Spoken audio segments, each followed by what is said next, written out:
بسم اللہ الرحمن الرحیم نحمدہ ونصلی ونسلم علی رسولہ الکریم اما بعد۔ آج کی تراویح میں سورہ ہود اور سورہ یوسف کی تلاوت ہوئی۔ اللہ تعالیٰ نے سورہ ہود میں مختلف انبیاء کے واقعات کا تذکرہ فرمایا۔ حضرت ہود علیہ السلام وَإِلَىٰ عَادٍ أَخَاهُمْ هُودًا، حضرت صالح علیہ السلام وَإِلَىٰ ثَمُودَ أَخَاهُمْ صَالِحًا، حضرت شعیب علیہ السلام وَإِلَىٰ مَدْيَنَ أَخَاهُمْ شُعَيْبًا، اور حضرت ابراہیم علیہ السلام، حضرت موسیٰ علیہ السلام۔ اور ان تمام انبیاء کا جو پیغام تھا وہ ایک ہی تھا، تمام انبیاء کی جو بات تھی وہ ایک ہی تھی، ایک اللہ کو ماننا اور ایک اللہ کی ماننا، یہ تمام انبیاء کا پیغام رہا ہے۔ اور جو آدمی ایمان لاتا ہے حضور پاک صلی اللہ علیہ وسلم پر، در حقیقت وہ 1.25 لاکھ انبیاء کی جماعت پر ایمان لاتا ہے اور وہ اس پوری جماعت کا حصہ بن جاتا ہے۔ کتنے بڑے بڑے عظیم لوگ گزرے ہیں اور جنت میں یہ کتنے اونچے درجات تک پہنچیں گے، تو اس لڑی کے ساتھ جڑ جانے والا وہ بہت بڑی کامیابی کے ساتھ جڑ گیا اور بہت اونچی نسبت کے ساتھ اس کا تعلق جڑ گیا۔ اور اس کے بالمقابل جو کفر والی زندگی گزارتا ہے اور ایمان سے محروم زندگی گزارتا ہے، تو اس کا تعلق کس کے ساتھ جڑا؟ بڑے بڑے کافر، فرعون، حامان، شداد، نمرود، جو اپنے دور میں سرکش اور متکبر قسم کے کافر گزرے ہیں، ابو جہل، ابو لہب۔ تو اس کا تعلق ان تمام بڑے بڑے کافروں کی جماعت کے ساتھ جڑا، جس جہنم میں وہ پہنچیں گے یہ بھی وہاں جا کے گرے گا۔ الحمدللہ اللہ کا ہم پر فضل ہوا کہ اللہ تعالیٰ نے ہمیں بغیر دعا کے، بغیر طلب کے، بغیر مانگے ایمان جیسی نعمت کے ساتھ ہمیں جوڑ دیا اور ایمان والوں میں ہمیں شامل کیا اور ایمان کی نسبت ہمیں عطا کی۔ یہ ہمارے لیے سب سے بڑی سعادت ہے۔ ان انبیاء نے لوگوں کو دعوت دی، لوگوں نے آگے سے مختلف باتیں بنائیں۔ حضرت صالح علیہ السلام نے جب ان کے سامنے بات رکھی تو کہنے لگے، یا صالح قد کنت فینا مرجوا، ہم نے آپ سے بڑی امیدیں وابستہ کر رکھی تھیں۔ آپ اپنے گھرانے کا نام روشن کریں گے، آپ اپنے قبیلے کا نام روشن کریں گے، آپ اپنے خاندان کا نام روشن کریں گے، ہمیں تو آپ سے بڑی امیدیں تھیں، یہ آپ نے کیسی باتیں شروع کر دی ہیں؟ حضرت صالح علیہ السلام نے ان کو سمجھایا کہ یہ تو اللہ کا پیغام ہے، یہ تو اللہ کی طرف سے آیا ہے۔ تو انسان کی جو سوچ ہوتی ہے یا انسان جو دیکھتا ہے وہ صرف مادی لحاظ سے دنیا داری کی حد تک ہوتا ہے کہ ہماری اولاد، ہمارے بچے اور ہمارے بیٹے وہ اس لائق ہو جائیں کہ ہمیں دنیا کے اعتبار سے وہ اچھی حالت تک پہنچا دیں، اور اس کو انسان بڑی کامیابی سمجھتا ہے۔ حضرت صالح علیہ السلام کہنے لگے، بھائی اللہ کا پیغام ہے، اللہ کی بات ہے اور دلیل کے ساتھ ہے، اور اگر تم اس کا انکار کرو گے تو ناکام ہو جاؤ گے۔ انہوں نے کہا کہ ایک اونٹنی ذرا نکال کر دکھائیں۔ ہمارے سامنے پہاڑ سے اونٹنی نکلے، حضرت صالح علیہ السلام نے دعا مانگی، اللہ تعالیٰ نے معجزہ دکھا دیا، مگر وہ پھر بھی نہ مانے اور اللہ تعالیٰ کی پکڑ آئی۔ وَأَخَذَ الَّذِينَ ظَلَمُوا الصَّيْحَةُ فَأَصْبَحُوا فِي دِيَارِهِمْ جَاثِمِينَ، ان پر ایک چیخ آئی اور وہ اپنے گھروں میں اوندے منہ پڑے رہ گئے۔ اور اللہ تعالیٰ فرماتے ہیں كَأَن لَّمْ يَغْنَوْا فِيهَا، ہم نے ان کا ایسے نام و نشان مٹا دیا جیسے یہاں کوئی رہتا ہی نہیں تھا۔ آج جیسے کراچی آباد ہے، رونقیں ہیں، انسان ہی انسان ہے، اس جیسے کتنے آباد رونقوں والے شہر دنیا سے مٹ چکے ہیں، اور ایک وقت آئے گا یہ بھی نہیں رہے گا۔ پاکستان میں یہ اسلام آباد جہاں بنا ہوا ہے، یہاں کسی زمانے میں کوئی اور تہذیب اور ثقافت تھی، آج اس کو کوئی جانتا بھی نہیں ہے کہ وہ کون سی تھی۔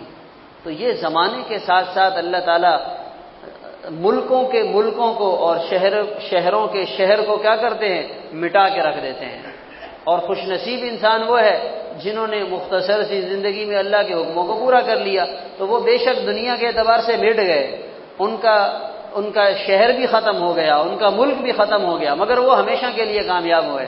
اور جنہوں نے اللہ کی بات کو نہ مانا تو دنیا سے بھی نام گیا اور آخرت میں بھی ناکام ہوئے۔ اللہ تعالیٰ فرماتے ہیں کہ ہم نے بڑی بڑی طاقتوں کو ہلا کے رکھ دیا۔ ایک دوسری قوم ہے حضرت لوط علیہ السلام کی قوم، ہم جنس پرستی کا نعرہ لگانے والی اور اس برائی کی سب سے پہلی بنیاد رکھنے والی کہ مرد اپنی خواہش مرد کے ذریعے پورا کرے، تو یہ اس قوم کا جرم تھا اور اس جرم کی بنیاد رکھنے والی یہ قوم تھی۔ اللہ تعالیٰ نے ان کے پاس نبی بھیجے اور انہوں نے آ کر ان کو سمجھایا، مگر یہ ماننے کے لیے تیار نہ ہوئے۔ اللہ تعالیٰ کی طرف سے فیصلہ آیا عذاب کا، فرشتہ آیا اور اس نے ان کی بستی کو اپنے پروں پہ اٹھایا اور آسمانوں تک لے گیا اور وہاں سے نیچے پٹخ کے پھینکا اور ایسے نیچے آ کر گرے، جعلنا عالیہا سافلہا، نیچے کا حصہ اوپر اور اوپر کا حصہ نیچے، وَأَمْطَرْنَا عَلَيْهَا حِجَارًا، اور ہم نے پتھروں کی بارش برسائی، مُسَوَّمَةً عِندَ رَبِّكَ، اور وہ پتھر ایسے تھے ہر پتھر پر اس قبیلے کے ایک آدمی کا نام لکھا ہوا تھا کہ یہ فلاں کو جا کر لگے گا، اور ایک ترتیب کے ساتھ آ رہے تھے۔ ایک دفعہ یہاں پاکستان میں کوئی باہر سے خاتون آئیں تو وہ کہنے لگی کہ یہ کیا بات ہے کہ اسلام اس سے کیوں منع کرتا ہے کہ مرد سے اپنی خواہش پوری کرے، عورت سے اپنی خواہش پوری کرے۔ تو ان کو بتایا، جو عالم جن سے یہ سوال کیا گیا وہ کہنے لگے ہمارے دین میں یہ اتنا بڑا جرم ہے کہ اللہ تعالیٰ نے ایک بستی کو آسمانوں تک اٹھا کے نیچے پٹخ کر پھینکا اور ہلاک کر دیا، ہمارا دین اس کی اجازت نہیں دیتا۔ اور یہ جو مغربی اقوام ہیں ان کے ہاں اس کی اجازت ہے، ان کے ہاں اس کو قانونی تحفظ بھی حاصل ہے، تو ان کو دیکھا دیکھی یہاں بھی ایسے لوگ ہیں جو اس قسم کی باتیں کرتے ہیں، ہم جنس پرستی کا نعرہ لگاتے ہیں، تو یاد رکھنا چاہیے شریعت کی اور دین کی نگاہ میں یہ بہت بڑا جرم ہے اور اللہ تعالیٰ اس چیز کی بالکل بھی اجازت نہیں دیتے۔ اس کے ساتھ شعیب علیہ السلام نے اپنی قوم کو دعوت دی اور ان کو سمجھایا، بھائی یہ ناپ تول میں جو کمی کر رہے ہو یہ غلط ہے اور اللہ تعالیٰ کے عذاب کو دعوت دینے والی بات ہے۔ تو وہ کہنے لگے، اے شعیب آپ اپنی نماز روزے کا خیال کریں، مسجد میں بیٹھیں عبادت کریں، یہ آپ نے کیا ہمارے معاملات میں دخل اندازی شروع کر دی ہے؟ تو آپ تو بڑے اچھے آدمی تھے، آپ اپنی عبادت کرتے رہتے، او ان نفعل فی اموالنا ما نشاء، ہم اپنے مال میں جیسے چاہے ویسے کرتے رہے۔ ناپ تول میں کمی کرنا یہ شعیب علیہ السلام کی قوم کا جرم تھا۔ حضرت شعیب علیہ السلام کی بات کو انہوں نے نہیں مانا اور اللہ تعالیٰ نے انہیں ہلاک کر دیا۔ آج ہمارے ہاں بھی دیکھ لیا جائے کہ جو برائیاں ان قوموں میں ایک قوم میں ایک برائی زیادہ ہے، اللہ تعالیٰ نے اس برائی کی وجہ سے اس پوری قوم کو ہلاک کر دیا۔ دوسری قوم میں الگ برائی ہے، اس برائی کی وجہ سے پوری قوم کو ہلاک کر دیا۔ ہمارے ہاں یہ برائیاں مجموعی طور پہ پائی جا رہی ہیں اور یہ خرابیاں ہمارے معاشرے میں یعنی امت محمدیہ میں موجود ہیں، مگر آپ صلی اللہ علیہ وسلم کی دعا کی برکت ہے کہ اللہ تعالیٰ عمومی عذاب کو نہیں بھیج رہے، جزوی عذاب تو اب بھی آتا ہے مختلف خطوں میں، مختلف ملکوں میں، مختلف علاقوں میں، اور وہ اس لیے تاکہ انسان کو سمجھ آ جائے، مگر یہ انسان ایسا اس کی عقل پہ پٹی پڑی ہے، عقل پہ پردہ پڑا ہے۔ وَكَأَيٍّ مِّنْ آيَةٍ فِي السَّمَاوَاتِ وَالْأَرْضِ يَمُرُّونَ عَلَيْهَا وَهُمْ عَنْهَا مُعْرِضُونَ۔ سورہ یوسف میں اللہ تعالیٰ نے فرمایا کہ ہم تو نشانیاں بھیجتے رہتے ہیں مگر کوئی انسان ان نشانیوں سے اثر لینے کے لیے تیار نہیں ہے۔ کہتے ہیں زمین کی پلیٹیں ہل گئی ہیں، اور جی فلاں آدمی نے وہاں بیٹھ کے کوئی بارش کو بھیج دیا، اور فلاں نے زمین کے نیچے سے گرمی کو ڈال دیا، اور فلاں نے سردی کو بھیج دیا۔ تو یہ سارا نظام انسانوں کے ہاتھ میں آ گیا ہے۔ پہلے یہ نظام اللہ تعالیٰ کے ہاتھ میں تھا اور اب کس کے ہاتھ میں آ گیا؟ اب انسانوں کے پاس آ گیا، سائنسدانوں کے پاس آ گیا، امریکہ والوں کے پاس آ گیا۔ یہ ہماری بے وقوفی ہے، یہ نظام اب بھی اللہ تعالیٰ کے ہاتھ میں ہے۔ ہمارے جیسے اعمال ہوں گے یہ نظام ویسے چلے گا، اعمال اچھے ہوں گے تو ہم جن کے ذمے یہ کام لگا رہے ہیں تو بھائی ان کے دل بھی تو اللہ تعالیٰ کے قبضے قدرت میں ہے، وہ بھی تو اللہ کے بندے ہیں، اللہ کی مخلوق ہیں۔ اللہ تعالیٰ ان سے ہمارے لیے اچھا کام کروا لیں، ہمارے حق میں بہتر کام ہو جائے، اللہ تعالیٰ اس پر بھی قادر ہیں۔ تو اصل نظام جو ہے وہ اوپر سے چلتا ہے اور انسانوں کے اعمال کے حساب سے چلتا ہے۔ اگر انسانوں کے اعمال ٹھیک ہوں گے تو پھر اللہ تعالیٰ اپنے بندوں کے حق میں بہتر فیصلہ فرماتے ہیں، اور اگر انسانوں کے اعمال خراب ہوں تو پھر اس کی وجہ سے انسان کو نقصان اٹھانا پڑتا ہے۔ آگے سورہ یوسف ہے، اللہ تعالیٰ نے حضرت یوسف علیہ السلام کے واقعے کو بالتفصیل ایک صورت میں اور ترتیب کے ساتھ اور تفصیل کے ساتھ ذکر فرمایا۔ یہ وہ خصوصیت ہے جو کسی اور واقعے کو حاصل نہیں ہے۔ حضرت یوسف علیہ السلام کے واقعے کو اللہ تعالیٰ نے احسن القصص قرار دیا، احسن القصص، نحن نقص علیک احسن القصص، ہم آپ کو بہترین واقعہ بتلاتے ہیں۔ یوسف علیہ السلام، ان کے والد حضرت یعقوب علیہ السلام مکہ مکرمہ میں کچھ لوگ آپ صلی اللہ علیہ وسلم کے پاس آئے اور آ کر کہنے لگے یعقوب علیہ السلام اور ان کی اولاد کا علاقہ، مسکن، وہ تو شام تھا، یہ مصر کیسے آ گئے؟ یعنی یوسف علیہ السلام مصر کے بادشاہ کیسے بن گئے؟ یہ تو وہاں رہتے تھے۔ اور ان کا یہ سوال اٹھانے کا مقصد شرارت کرنا تھا کہ آپ صلی اللہ علیہ وسلم کو جواب نہیں آئے گا، ہمارے ہاتھ میں ایک چیز آ جائے گی، ہم پروپیگنڈا کر لیں گے۔ آپ صلی اللہ علیہ وسلم نے انتظار فرمایا، اللہ تعالیٰ کی طرف سے پوری صورت آ گئی اور تمام تفصیلات بتلا دی کہ وہ مصر، شام سے مصر کیوں منتقل ہوئے اور وہاں جانے کی وجہ کیا تھی۔ حضرت یعقوب علیہ السلام یہ بنی اسرائیل کے جد امجد ہیں۔ بنی اسرائیل کی نسل کا جو سلسلہ شروع ہوا ہے وہ حضرت یعقوب علیہ السلام سے شروع ہوا ہے۔ ان کا لقب ہے اسرائیل، یعقوب علیہ السلام کا۔ تو بنی اسرائیل کی اولاد، یہ آگے ان کی اولاد کا سلسلہ چلا۔ حضرت یعقوب علیہ السلام کے 12 بیٹے تھے، 12 بیٹے، 2 بیٹے الگ اہلیہ سے اور 10 بیٹے الگ۔ جو 2 الگ بھائی ہیں، ایک یوسف علیہ السلام ہے اور ایک بنیامین ہے۔ یوسف علیہ السلام نے خواب دیکھا، یا ابتی انی رأیت 11 کوکبا والشمس والقمر رأیتهم لی ساجدین، 11 ستارے اور سورج اور چاند مجھے سجدہ کر رہے ہیں، آپ مجھے بتائیے اس خواب کی تعبیر کیا ہے؟ یعقوب علیہ السلام سمجھ گئے کہ اس میرے بیٹے کی بڑی شان ہوگی، اللہ تعالیٰ اسے بلند مقام عطا کریں گے، تو سمجھایا کہ یہ خواب اپنے بھائیوں کو بتانے کی ضرورت نہیں ہے ورنہ نقصان اٹھاؤ گے۔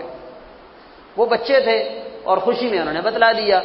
اور یہ بھی اگر ہم اپنے حساب سے آج کل دیکھیں نا تو ہمیں کوئی خوشی ملتی ہے یا کوئی اچھائی ملتی ہے تو آدمی کی کوشش ہوتی ہے کہ جلد سے جلد دوسروں کو بتائے، تو اس میں بعض دفعہ نقصان بھی ہو جاتا ہے۔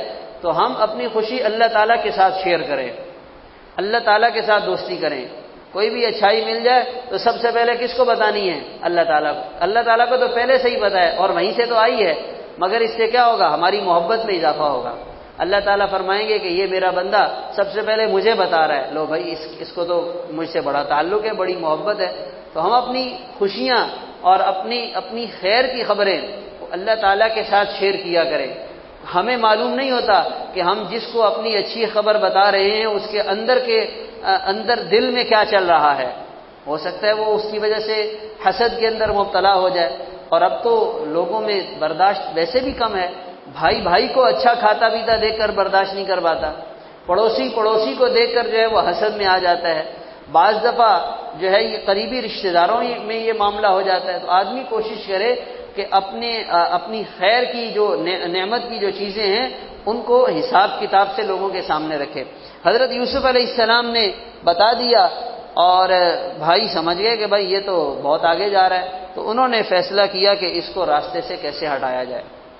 کہنے لگے اقتلوا یوسف، اس کو قتل کر دیں یا اس کو دور کسی جگہ پھینک دیں اور ابا کی نظر سے یہ ہٹ جائیں گے، وَتَكُونُوا مِن بَعْدِهِ قَوْمًا صَالِحِينَ، بعد میں توبہ کر لیں گے۔ یوسف علیہ السلام کے بھائیوں نے یہ منصوبہ بنایا کہ ہم اپنے بھائی کو راستے سے ہٹاتے ہیں اور ہم غلط کر رہے ہیں، اور اس غلطی کے لیے بعد میں اللہ تعالیٰ سے معافی مانگ لیں گے۔ ایک بھائی کہنے لگا قتل کرنے کی تو ضرورت نہیں ہے، یہ تو زیادہ برا ہو جائے گا، غلط ہو جائے گا، ایسا کرتے ہیں ان کو کسی دور دراز ویران کنویں میں ڈال کر آ جاتے ہیں۔ انہوں نے بہانے سے اپنے ابا سے اجازت لی کہ ہم اپنے ساتھ یوسف کو لے جانا چاہتے ہیں، کچھ گھومے گا پھرے گا، کھائے گا پیے گا، کھیلے گا کودے گا، تو آپ اسے ہمارے ساتھ بھیج دیں۔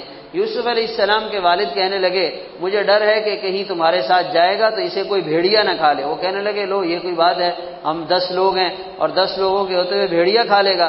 تو ان کا مقصد تو پہلے سے ہی یہ تھا کہ یوسف علیہ السلام کا معاملہ جو ہے وہ صاف کرنا ہے۔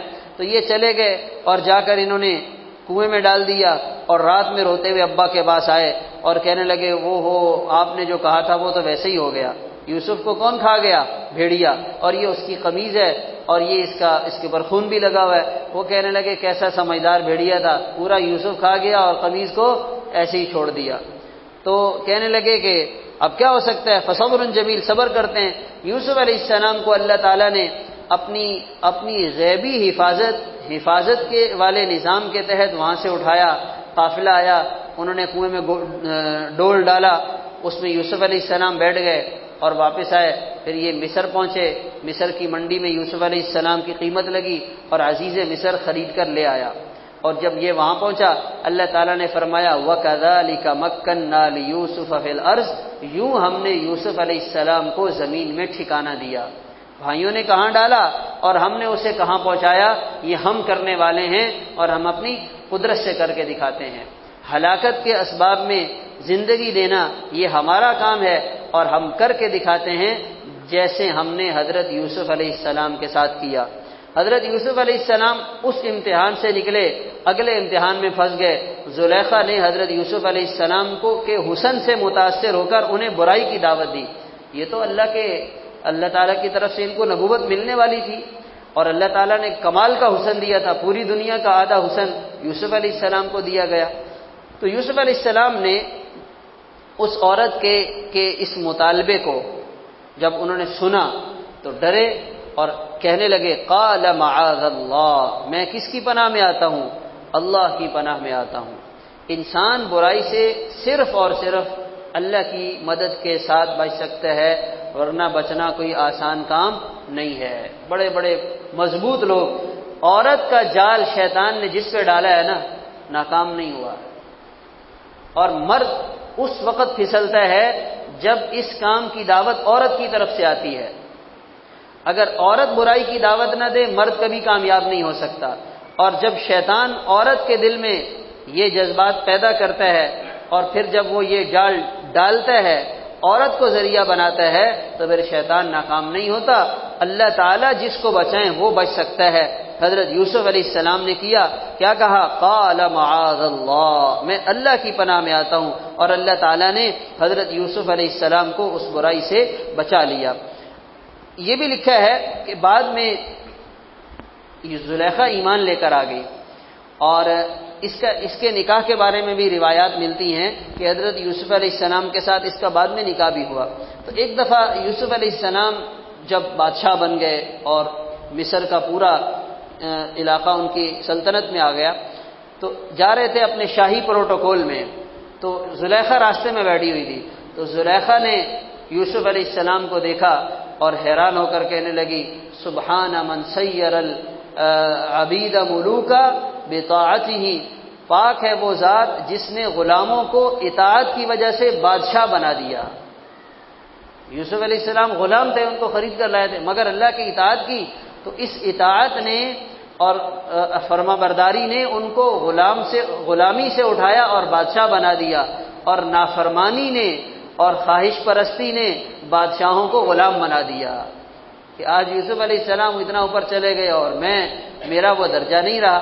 تو اطاعت یہ ایسی چیز ہے، اور یہی اس پورے واقعے میں اللہ تعالیٰ نے جو یوسف علیہ السلام کے واقعے کو مکمل کر کے خلاصہ بتلایا، انہ من یتقی ویصبر فان اللہ لا یضیع اجر المحسنین، جو تقوی والی زندگی گزارے گا، صبر والی، صبر کا کیا مطلب ہے؟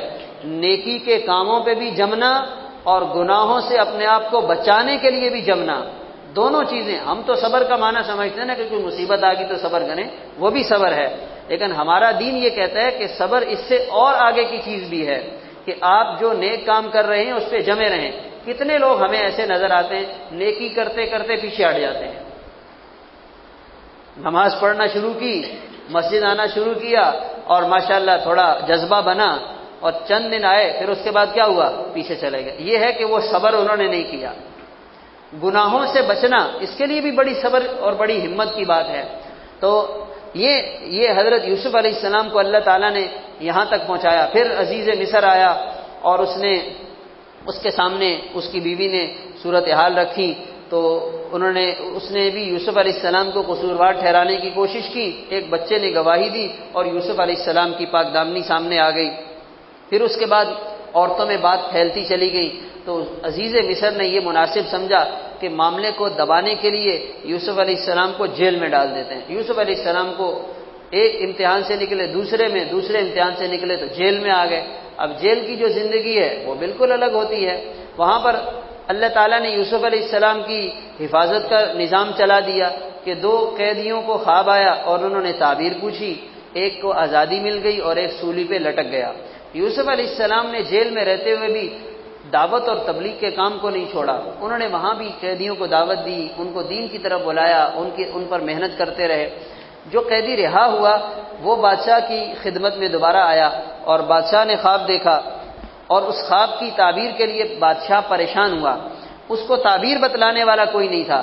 اس نے کہا کہ جیل میں ایک بے گناہ قیدی بیٹھا ہوا ہے، وہ تعبیر بتلا سکتا ہے۔ پھر یوسف علیہ السلام نے تعبیر بتلائی اور اس تعبیر کے نتیجے میں یوسف علیہ السلام جیل سے رہا ہوئے بادشاہ کے پاس آئے، وزیر خزانہ بنے، اور وہ جو بادشاہ نے خواب دیکھا تھا کہ 7 سال جو ہے وہ شروع میں فراوانی ہوگی، غلہ کثرت سے ہوگا، پھر 7 سال آئیں گے اس میں قحط ہوگا اور اس میں لوگوں کے لیے مسائل ہوں گے اور بھوک اور افلاس کا دور ہوگا۔ تو یوسف علیہ السلام نے اس کی تدبیر کرتے ہوئے اور غلے کا اچھا خاصا ذخیرہ جمع کر لیا۔ تو ان کے بھائی وہاں اپنے علاقے سے اٹھے اور ایک دفعہ غلہ لے کر گئے۔ پھر جب جانے لگے تو یوسف علیہ السلام نے کہا کہ اپنے اس 11ویں بھائی کو بھی ساتھ لے کے آنا، ورنہ تمہیں بھی کچھ نہیں ملے گا۔ وہ اگلی دفعہ اپنے اس بھائی کو بھی لے کر آئے۔ حضرت یوسف علیہ السلام نے اس بھائی کو اپنے پاس روکنے کے لیے اپنا وہ خاص پیالہ جس کے ساتھ غلہ ناپ کر دیا کرتے تھے وہ اس کے بورے میں رکھ دیا، اور جاتے ہوئے اعلان کیا کہ بھائی بادشاہ کا پیالہ گم ہو گیا ہے، کس نے چوری کی ہے؟ وہ ان کے بورے سے نکل آیا۔ یہ ایک تدبیر اللہ تعالیٰ نے بتلائی تھی۔ تو بنیامین کو یوسف علیہ السلام نے اس طریقے سے اپنے پاس روک لیا۔ اب یہ 10 بھائی روتے ہوئے گئے ابا سے، تو وہ تو بنیامین سے بھی ہم چلے گئے۔ ابا کہنے لگے تم نے پہلے یوسف کے ساتھ یہ کیا، اب بنیامین کے ساتھ یہ کیا، میں کیا کر سکتا ہوں؟ روتے رہے، اللہ سے مانگتے رہے، آنکھوں کی بینائی چلی گئی۔ تیسری دفعہ جب بھائی آئے اور انہوں نے بے بسی کے ساتھ یوسف علیہ السلام کے سامنے اپنی درخواست رکھی کہ حالات بڑے خراب ہیں، ابا پریشان ہیں، گھر میں کھانے کے لیے نہیں ہے، فَأَوْفِ لَنَا الْكَيْلَ وَتَصَدَّقْ عَلَيْنَا، آپ ہم پر صدقہ کر دیں اور آپ ہمیں اپنی طرف سے عطا کریں۔ تو یوسف علیہ السلام ان کی اس حالت کو دیکھ کر جو ہے وہ یوسف علیہ السلام کا دل بھر آیا، اور یوسف علیہ السلام نے اپنے بھائیوں سے کہا تمہیں پتہ ہے کہ یوسف کے ساتھ کیا ہوا؟ تو پتہ نہیں کتنے سال پرانی بات تھی، اور عزیز مصر کے منہ سے جب انہوں نے یوسف کا نام سنا، مصر کے تخت پر جو بادشاہ بیٹھا ہے وہ کہہ رہا ہے یوسف کے ساتھ کیا کیا؟ تو ان کی آنکھیں کھلی کی کھلی رہ گئیں، تو کہنے لگے اِنَّكَ لَأَنْتَ یوسف، آپ ہی یوسف تو نہیں ہیں؟ کہنے لگے ہاں میں یوسف ہوں اور یہ میرے بھائی ہیں، اللہ نے ہم پر احسان کیا، اور اللہ کا فیصلہ ہے جو تقوی اور صبر کے ساتھ زندگی گزارے گا اللہ تعالیٰ ایسے لوگوں کے اجر کو ضائع نہیں فرماتے۔ تو آج ہم دیکھیں روزگار کے لیے یہاں سے چلے جاتے ہیں باہر، برطانیہ چلے گئے، تو وہاں جا کر ہم روزگار کی تلاش میں دن رات محنت کرتے ہیں، اس میں ہم کتنا اللہ تعالیٰ کے حکموں کا خیال کرتے ہیں۔ امریکہ چلے جاتے ہیں، کاروبار کرتے ہیں، اس میں ہم کتنا اللہ تعالیٰ کی اطاعت اور فرما برداری کو پورا کرتے ہیں۔ جب انسان نافرمانی کی زندگی گزار کے مال بھی کماتا ہے، وہ مال بھی انسان کے لیے وبال بن جاتا ہے، اور جب انسان تقوی والی زندگی گزارتا ہے پھر اللہ تعالیٰ اس کے لیے ایسے بند راستوں کو کھولتے ہیں کہ وہ انسان کہاں سے کہاں پہنچ جاتا ہے۔ یہ اللہ تعالیٰ نے قرآن پاک میں محض واقعات سنانے کے لیے نہیں، یہ ہمیں زندگی گزارنے کے اصول اور ضوابط بتلائے، اور اس میں یہ بات بھی بتلا دی کہ بھائیوں کا یوسف علیہ السلام کے ساتھ رویہ کیسا رہا، اور یوسف علیہ السلام کا اپنے بھائیوں کے لیے کیا جذبہ رہا۔ یعنی یہ بھی تو بھائی تھے، چاہے سوتیلے ہیں لیکن بہرحال تھے تو بھائی، بھائیوں نے حسد کیا، برا سوچا، نقصان پہنچایا اور یوسف علیہ السلام کو جو ہے وہ پریشان کیا، ایک یہ رویہ ہے۔ اور دوسری طرف سے یوسف علیہ السلام کا کیا رویہ ہے؟ لا تثریب علیکم اليوم، بھائی میں آپ لوگوں کو کوئی ڈانٹ ڈپٹ نہیں کرتا، کوئی آپ لوگوں کے ساتھ ناراض نہیں ہوتا۔ شیطان نے نزغ الشیطان بینی وبین اخوتی، ہمارے اور بھائیوں کے درمیان پھوٹ ڈال دی تھی، بس اللہ تعالی ہمیں معاف فرما دیں۔ اور ہمارا رب لطیف لما یشاء، جو چاہتا ہے وہ کرتا ہے، انہ هو العلیم الحکیم، بے شک وہ علیم بھی ہے حکیم بھی ہے۔ تو انسان کو اس واقعے سے یہ سمجھنا چاہیے کہ تقوی والی زندگی گزارے اور دوسروں کے لیے اچھا سوچے۔ جو کسی کے لیے برا سوچتا ہے تو اس کے برا سوچنے سے کسی کا کوئی بگاڑ نہیں ہوگا، کوئی نقصان نہیں ہوگا، بلکہ ہوگا وہ جو اللہ تعالیٰ چاہیں گے۔ تو اگر ہم دوسروں کے لیے اچھے جذبات رکھیں گے تو اللہ تعالیٰ اس کی وجہ سے ہمارے لیے بھی اچھائی پیدا کریں گے اور اس سے ہماری زندگی میں بہتری آئے گی۔ اللہ تعالیٰ عمل کی توفیق عطا فرمائے۔